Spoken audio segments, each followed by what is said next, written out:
మూర్తి గారు, ఇప్పుడు మనం చూసుకుంటే మీరు ఇంతకుముందుకు చెప్పారు, ఎంతో మంది త్యాగాలు చేశారు, ఎంతో మంది సీనియర్స్ బీజేపీ పార్టీని అధికారంలోకి తెలంగాణలో తీసుకురావాలి అని ఎంతో ప్రయత్నించారు. సో వాళ్ళందరి తరం కాంతి ఇప్పుడు బీజేపీతోని బండి సంజయ్తో సాధ్యమైంది. ఈసారి ఖచ్చితంగా కూడా అధికారంలోకి తీసుకొస్తామంటున్నారు. ఇది ఖచ్చితంగా కూడా ఈసారి ఇంప్లిమెంట్ అవుతుందా? బీజేపీ 2023 ఎండింగ్లో జరిగేటువంటి ఎన్నికల్లో గెలుస్తుందా?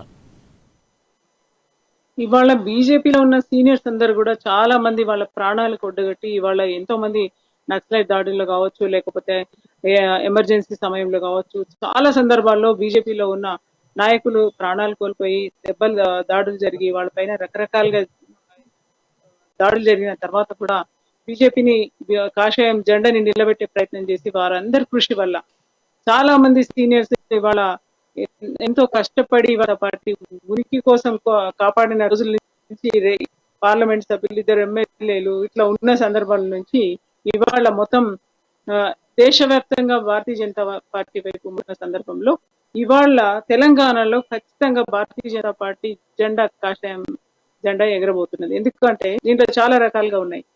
మనం చూసుకున్నట్టయితే 8 సంవత్సరాల పనులు గత 60లో జరిగిన తెలంగాణ ఉద్యమం కావచ్చు, ఇప్పుడు మొన్న ఈ మధ్యన తెచ్చుకున్న మన తెలంగాణ పోరాటం వల్ల తెలంగాణ వచ్చిన తర్వాత మన ఇంతకు ముందు ఉమ్మడి ఆంధ్రప్రదేశ్ గా ఉన్నప్పుడు ప్రజలకి ఎటువంటి న్యాయం దొరకలేదు, నిధులు దొరకలేదు, నియామకాలు దొరకలేదు ఉద్దేశంతో కొట్లాడి తెచ్చుకున్న తెలంగాణలో ఒక్క అమరవీరులకు కూడా న్యాయం జరగలేదు. ఇవాళ కుటుంబాలన్నీ కూడా బలైపోయిన వాళ్ళకి న్యాయం జరగలేదు. ఇవాళ రంగాన్ని కేసీఆర్ ఇచ్చిన హామీలు ఒక్కటి కూడా అమలు అవ్వలేదు. 8 సంవత్సరాల పరిపాలనలో మిగులు బడ్జెట్ తో ఉన్న మన తెలంగాణని అధోగతి పాలు చేసి వాళ్ళ అప్పుల పాలు చేసిన కేసీఆర్ ని ఈ ప్రజలు నమ్మే పరిస్థితి లేదు. ఇవాళ తెలంగాణ అంటే మన తెలంగాణని కదా, మనం తెచ్చుకున్నాం కదా, మనకు మంచి పరిపాలన అందుతుంది, మనం శాంతియుతంగా ఉంటాము, మనకి కావాల్సినంత బడ్జెట్ ఉంది, మనకి అన్ని రకాలుగా అండదండలు ఉన్నాయని అనుకుంటే ఇవాళ అందరినీ నడి రోడ్డు మీద వదిలేసే పరిస్థితి కేసీఆర్ తీసుకొచ్చింది. ఇవాళ కేసీఆర్ ఉన్నాడు అట్లా అన్నాడు అంటే ఇక ఆ సడన్ గా ఊడిపడ్డారు ఇద్దరు, కవిత కేటీఆర్ ఇద్దరు. అంతకుముందు తెలంగాణ ఉద్యమంలో ప్రాణాలు కోల్పోయిన వాళ్ళు కానీ, లేకపోతే ఉద్యమం కోసం పోరాటం చేసిన వాళ్ళు కానీ వాళ్ళ సంగతి పని పెట్టేసి కొడుకుని బిడ్డని ఇద్దరిని అల్లుడిని అందరినీ జమ చేసుకొని పోస్టులు ఇప్పించి చేసుకున్నారు. పోనీ వాళ్ళు ఏమైనా బాగా ఉద్యమంలో నిజంగానే అంకిత భావంతో పనిచేసిందంటే అదేం లేదు. రకరకాల జిమ్మిక్కులు చేసేసి పోస్టులు తెచ్చుకున్నారు. తెచ్చుకున్న తర్వాత పోనీ వాళ్ళు తండ్రికి తెలియలేదు, ఆయన పోస్ట్ కోసమే బాగా కుట్రలు చేసిండు అనే సంగతి కూడా ఒక టాక్ నడుస్తున్నది. అటువంటి సందర్భంలో అది కాదు, మేము నిజంగానే తెలంగాణ కోసం పోరాటం చేసినాం, తెలంగాణ అమరవీరులైన కుటుంబాలు కానీ తెలంగాణ ప్రజలందరికీ కూడా న్యాయం చేస్తామనే పరిస్థితి కనిపించకుండా తండ్రి బాటల్లోనే ఇద్దరు పిల్లలు నడుస్తున్నారు, వాళ్ళ కుటుంబం నడుస్తున్నది. కేటీఆర్ ఏమో ద్రవిడీధనం డ్రగ్స్ నడుస్తున్నది, ఇవాళ పేకాటలు నడుస్తున్నాయి. ఇవాళ తెలంగాణ ప్రజలకు సంబంధించిన అనేక సంక్షేమ పథకాలకు సంబంధించిన పైసలన్నీ కూడా ముళ్ళగట్టుకుపోయి కవిత తాగుడు దందా పెట్టింది ఢిల్లీలో. మరి దీనికి అన్ని రకాల పార్టీలను ఆ పైసలు అన్ని రాష్ట్రాల వాళ్ళకి పైసలు సప్లై చేయడం కానీ, ఇవాళ తాగుడు పెట్టుబడిలో వాళ్ళ ఫోన్లని బద్దలు కొట్టడం కానీ, ఇవాళ ఆ లిక్కర్ సిండికేట్ లో ఎవరెవరైతే కలిసి ఉన్నారో వాళ్ళందరినీ కానీ ఇవాళ సిబిఐ ఎంక్వైరీ చేసి మేము మళ్ళీ తెలంగాణ సెంటిమెంట్ తెచ్చే ప్రయత్నం చేస్తున్నాం. ఇవాళ తెలంగాణ రాష్ట్ర ప్రజలకు సంబంధించిన పెన్షన్లు కావచ్చు, డబుల్ బెడ్రూమ్ ఇల్లు కావచ్చు, డ్వాక్రా సంఘాల రుణాలు కావచ్చు, మరుగుదొడ్లు కావచ్చు, రకరకాల రైతులకు సంబంధించిన ఆశా వర్కర్లకు, అంగన్వాడికి, ఆఖరికి చిన్న పిల్లలు అంగన్వాడీలో బలమైన పోషకాహారం ఇవ్వమని కేంద్ర ప్రభుత్వం నిధులు ఇస్తే దాన్ని కూడా సహాయం చేసే పరిస్థితి. ఇవాళ గురుకుల పాఠశాలలో హాస్టల్స్ లో జిహెచ్ఎంసీ మొన్న జిహెచ్ఎంసీలో కుక్కల దాడులకు నియంత్రించిన పైసలు కూడా వీళ్ళు సహాయం చేసిందంటే మరి వీళ్ళ పరిపాలన ఎట్లా నడుస్తున్నది? ఇవాళ కుక్కలు గడిచి ఒక చిన్న బాబు చనిపోతే మేయర్ మాట్లాడాల్సిన మాటలేనా అవి? ఇవాళ ఈ దీని సంరక్షణ కోసం ఇవాళ బ్లూ క్రాస్ సొసైటీకి డబ్బులు ఇచ్చిండ్రు, ల్యాండ్ ఇచ్చిండ్రు, మరి వాళ్ళు ఎందుకు కుక్కల్ని నియంత్రిస్తలేరు? మరి వాళ్ళ ఆ ల్యాండ్ ఏం చేసింది? వాళ్ళ ఆ సొసైటీ ఏం చేస్తున్నది? వాళ్ళ ఎందుకు నియంత్రించలేకపోతున్నారు? మరి నువ్వు కుక్కతోనే ఉండు కదా, మరి అన్ని కుక్కలు నీ ఇంట్లోనే పెట్టుకొని నువ్వు కుక్కల లెక్కనే ఉండు, నీ మేయర్ పదవికి రాజీనామా చెయ్యి, కుక్కల్ని పెట్టుకొని నువ్వు మెయింటైన్ చెయ్యి. నువ్వు లేకుంటే నువ్వు కూడా దానికి అర్హురాలి కానీ, ఎందుకంటే నువ్వు కూడా టైంకి వచ్చినావు కదా, నీకేమైనా కష్ట సుఖం తెలుస్తుందా? ప్రజల కష్ట సుఖం తెలుస్తుందా? ఆ చనిపోయిన బాలుడికి సంబంధించిన పరామర్శ లేదు, వాళ్ళకి ధైర్యం లేదు, కానీ కుక్కలు కాకలేంది, మాంసం లేదు అందుకని చచ్చిపోయింది, చంపేసింది అని అంటారు. అసలు మేయర్ మాట్లాడాల్సిన మాటల ఇట్లాంటి అవాకులు చవాకులు పేలి ఇట్లా అధోగతి పరిపాలన చేస్తున్న ఈ సందర్భంలో ఈ తెలంగాణ రాష్ట్ర ప్రజలందరికీ కూడా అర్థమైంది ఏంటిదంటే ఒక 4 సంవత్సరాలేమో పోనీ కొత్త పరిపాలన, కొత్త రాష్ట్రం కాబట్టి అనేక రకాల ఒత్తిళ్లు ఉంటాయి. చాలా రకాలుగా పడాల్సిన ఒక 4 సంవత్సరాలు. ఇంకా 4 సంవత్సరాలు అయినాక నీ 2 ఎకరాలు 500 ఎకరాలు అయితున్నాయి. నువ్వేమో ఇక్కడ ఈ రాష్ట్రం కాకుండా బయట దేశాల్లో పెట్టుబడులు పెడుతున్నావు, బిల్డింగ్లు కొంటున్నావు. ఇవన్నీ సరిపోను అంటూ ఇంకా నువ్వు రకరకాల బిజినెస్ల పైన నువ్వు ప్రమోషన్ చేస్తున్న సంగతి ఇవాళ తెలంగాణ రాష్ట్ర ప్రజలందరికీ తెలిసిపోయింది.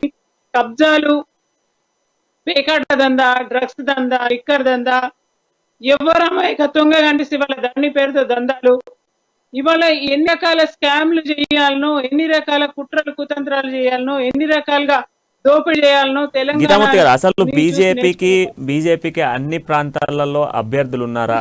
సో అభ్యర్థులు లేనటువంటి పార్టీ గెలిచే ఛాన్సే ఉంటది అని చెప్పేసి కూడా విపక్షాలు చెప్తున్నాయి. ఇక్కడ సో ఒకవేళ చాలా మంది నిలబడినా కూడా అన్ని స్థానాల్లో గెలిచే ఛాన్స్ ఉందని విపక్షాలు చెప్తున్నాయి. దీనికి మీ సమాధానం ఏంటి? నేను ఒక మాట అడుగుతున్నాను సార్. నేను భారతీయ జనతా పార్టీలో అభ్యర్థులు లేరా? ఇది క్వశ్చన్ నేను మీకు వేస్తున్నాను. ఎందుకంటే అభ్యర్థులు అంటే ఎవరు కవితలాగా గుర్తింపు ఉంటుందా అండి? ఎవరైనా నాయకుడు కొడుకున నాయకుడు కడుపున పుడితేనే వాళ్ళు లీడర్సా? మామూలు వాళ్ళు లీడర్స్ కారా? సహజమైన నాయకత్వంతో అడుగడుగున ప్రజల అండదండల కోసం, అడుగడుగున ప్రజల సహకారం కోసం, ప్రతి క్షణం ప్రజా సమస్య కోసం నిలదీసే మేమంతా కూడా పార్టీలో ఉన్న వాళ్ళంతా నాయకత్వం కాదా? ప్రజా సమస్యల కోసం పనిచేసేటోళ్ళు నాయకులు కారా? లీడర్ అంటే బయట నుంచి పైనుంచి వచ్చేటోటి లీడర్ కాదండి. అనుక్షణం ప్రజల అందుబాటులో ఉన్నవాడే లీడర్. ఇవాళ దాన్ని ఖచ్చితంగా ప్రజలు అర్థం చేసుకుంటున్నారు. ఇవాళ కోవిడ్ వచ్చిన సమయం లోపల భారతీయ జనతా పార్టీ కార్యకర్తలు ఏ ఒక్కరం ఎవరం కూడా ఖాళీగా లేము. కోవిడ్ సంక్షోభం తీరేందుకు ప్రజల మధ్యలో ఉన్నాం మేము. ఇవాళ హైదరాబాద్ అతలాకుతలం అయిపోయి నీళ్ళు వచ్చి 2 అంతస్తుల బిల్లులు మునిగిపోయి కూడా మేమంతా కూడా దాంట్లో వాళ్ళకి సంబంధించిన సహకారం అందించడం, వాళ్ళకి సంబంధించిన ప్రతి విషయంలో తోడ్పాటునిచ్చాం. కోవిడ్ సమయం లోపల కనీసం 5 కన్నా పెట్టాలని మన దేశ ప్రధాని మోదీ గారి పిలుపు మేరకు ప్రతి ఒక్క కార్యకర్త కాదు భోజనాలు, శానిటైజర్లు, ఇచ్చిన మెడిసిన్స్, వాళ్ళకు సంబంధించిన హాస్పిటల్లో అడ్మిట్ చేయడం విషయంలో చేసుకొని మా అన్నదమ్ములు అక్క చెల్లెలు ఎంతమంది చనిపోయింది. అది లీడర్షిప్ కాదా? లీడర్స్ అనేవాడు ఎవరు కూడా ఆకాశంలో నుంచి ఊడిపడితే గిట్ల మేయర్ మాట్లాడినట్టే మాట్లాడతారు. లీడర్స్ ఎవరైనా ఆకాశంలో నుంచి ఊడిపడి తండ్రి చెట్టు పేరుని అమ్ముకొని పిల్లలు పిందెలు ఉంటాయి కదా, అట్లాంటి మాకు అవసరం లేదండి. మా భారతీయ జనతా పార్టీలో ఉన్న లీడర్స్ ఎవరు కూడా తక్కువ వాళ్ళు కాదు. ఖచ్చితంగా అందరికి పోటీ చేసే అర్హత ఉన్న వాళ్ళే, దాని సమస్య కోసం పరిష్కారం కోసం చేసే నాయకత్వం ఉన్న వాళ్ళే ఉన్నారు. బీజేపీలో ఎక్కడ తక్కువ లేదు. లీడర్స్ అంటే మీరు అందరు ప్రమోట్ చేస్తే మేమందరం లీడర్స్ అవుతాం. మీరు ప్రమోట్ చేయలేదనుకోండి, మీడియా ప్రమోట్ చేయలేదనుకోండి, కవిత అన్ని రోజులు ఎక్కడుందండి? కవితను ఎప్పుడైనా ప్రమోట్ చేశారా మీరు? ఆమె తెలంగాణ ఉద్యమం కన్నా ముందు కవిత ఎక్కడన్నా మనకు కనిపించిందా? ఏదో బ్యూటీ పార్లర్ లో పనిచేస్తుందని విన్నా నేను. ఆమెకు తెలుసా? మనకి కేసీఆర్ గురించి తెలుసా? కేటీఆర్ గురించి తెలుసా? సడన్ గా సీఎం అయిందని గుర్తింపు వచ్చింది. ఇవాళ ఎక్కడైనా కూడా మీరు గతంలో వారసత్వంగా పనిచేసిన నాయకులంతా కూడా వాళ్ళ తండ్రి పేరు చెప్పుకొని వచ్చిన వాళ్ళే ఫోకస్ చేయడం కాదండి. చాలా మంది లీడర్స్ ఉన్నారండి, క్రమశిక్షణతో, మంచి భావజాలంతో ప్రజా సమస్యల కోసం పనిచేసే లీడర్స్ చాలా మంది ఉన్నారు. దయచేసి వాళ్ళందరినీ ఫోకస్ చేయండి. మట్టిలో మాణిక్యాలను వెలికి తీస్తారంటే వాళ్ళందరూ లీడర్సేనండి. ఇవాళ ఇక్కడ వెస్ట్ బెంగాల్లో ఒక మామూలుగా పని చేసుకునే ఒక మహిళకి ఇస్తే ఆమె ఎమ్మెల్యే అయిందండి. ఇవాళ కోరాపుట్ లో, ఇవాళ ఒడిస్సాలో మన పాణి వారు ఎంపీగా ఎక్స్ మినిస్టర్ గా పనిచేశారు సారంగి గారు. వారు సైకిల్ మీద దొక్కి ఇవాళ ఎంపీ అయ్యారు. ఆయన లీడర్ కాదా? లీడర్లు ఉన్నారు, ప్రతి చోట లీడర్లు ఉన్నారు సార్. లీడర్లని వెతికి తీయాల్సిన అవసరం ఉన్నది. లీడర్స్ పనిచేసి 24 గంటల ప్రజల కోసం, 24 గంటల కుటుంబం పెట్టి దేశం దేశం దేశం అని తల్లి పాలతో సహా నేర్చుకుని, తల్లి పాలు తాగి, తల్లి పాలతో పాటు దేశభక్తిని అడుగడుగున జీర్ణించుకున్న భారతీయ జనతా పార్టీ ఏ కార్యకర్త అయినా ఒక ఎమ్మెల్యే, ఒక మినిస్టర్ తో సమానంగా ఉన్నారు. ఇవాళ లీడర్ లోటు లేదు బీజేపీలో. ఖచ్చితంగా పార్టీ అధికారంలోకి వస్తే లీడర్లు ఎవరు చాలా పుట్టుకురారండి. లైవ్ కట్టింగ్ అని లీడర్లు చెప్పి సమస్యల కోసం పనిచేసే లీడర్స్ ఉన్నారు. నిన్న బండి సంజయ్ ఒక కామెంట్ చేశారు, హాట్ కామెంట్ కూడా. కేసీఆర్ పాలన గాలి కొదిలేసినటువంటి పాలన, తెలంగాణను గాలి కొదిలేసి దేశ రాజకీయాల్లోకి వెళ్తున్నారు అని చెప్పేసి నిన్న బండి సంజయ్ ఒక ఫైర్ అవుతూ నిన్న మాట్లాడినటువంటి మాట మాట్లాడడం జరిగింది. దానికి అపోజిషన్ అంటే దానికి ఆపోజిట్ గా కూడా ఇటు బీఆర్ఎస్ నుంచి కూడా ఒకటి రావడం జరిగింది. వీళ్ళు పాదయాత్రల వల్ల చేసింది ఏముందండి, ప్రజలని పార్టీని గుర్తింపు కోసం పాదయాత్రలు చేస్తున్నారంటూ కూడా రీకౌంటర్ వేశారు. సో దీన్ని ఎలా చూడొచ్చు? ఇక్కడ అసలు కేసీఆర్ కి కొంచెం ఏమైనా బుర్ర ఉంటే ఫామ్ హౌస్ పరిపాలన చేసిన రోజులు దాక్కున్నాడండి. ఫామ్ హౌస్ పరిపాలనలో ఉన్నాడు, ఎవరికేమో అందుబాటులో లేడు. కనీసం ఉమ్మడి ఆంధ్రప్రదేశ్ కింద ఉన్నప్పుడు ఏ ముఖ్యమంత్రి అయినా కూడా ప్రజలకు కష్టసుఖాలు వస్తే కలవడానికి అవకాశం ఇచ్చిండ్రు, సమస్యల పరిష్కారం కోసం ప్రయత్నం చేసిండ్రు. ఈయన తెలంగాణ కోరి తెచ్చుకున్న తెలంగాణ సీఎం అయినప్పుడు ప్రజలకు ఎప్పుడైనా అందుబాటులో ఉన్నాడా? అందుబాటులో లేడు. ఇవాళ సంజయ్ గారు ఖచ్చితంగా చెప్తున్నారు, సంజయ్ గారే కాదు మొత్తం యావత్ తెలంగాణ అంతా అంటున్నది. నువ్వు తెలంగాణ అనే సెంటిమెంట్ మీద టిఆర్ఎస్ జిందాబాద్ తెలంగాణ రాష్ట్ర సమితి అని పేరు పెట్టుకొని తెలంగాణ సెంటిమెంట్ మీద గెలిచి 8 సంవత్సరాలు బాగా సుఖభోగాలన్నీ అనుభవించి బాగా పైసలన్నీ కబ్జాలు చేసుకొని ముల్లెలు కట్టుకొని అన్ని చేసినాక ఇవాళ జై తెలంగాణ నినాదమే లేదు ఆయనకి. మరి ఆయన ఎట్లా చూడండి, తెలంగాణ కోసం అయితే ప్లాన్ వేరే వాళ్ళందరూ ప్లాన్ చేస్తే నువ్వు సడన్ గా వచ్చి ఏదో నిమ్మరసం దాగి దీక్ష వదిలి యాక్షన్లు చేసి ఇడ్లీలు తిని అన్ని చేసినావు కదా.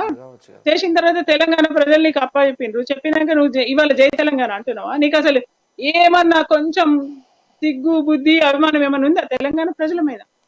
ఇవాళ రాష్ట్రాన్ని దోచుకున్నారు, ఇక్కడ ఖజానా ఖాళీ అయిపోతున్నది, ఇక దేశం మీద పడదాం. పోనీ దేశం మీద పడ్డప్పుడు ఏ రాష్ట్ర ముఖ్యమంత్రి అయినా లేకపోతే ఆయనతో కలిసిన వాళ్ళు ఎవరైనా తక్కువ వాళ్ళు ఉన్నారా? అంత దొంగలంతా కలిసి దొంగల ముఠ జమ అయిపోయిన వాళ్ళు.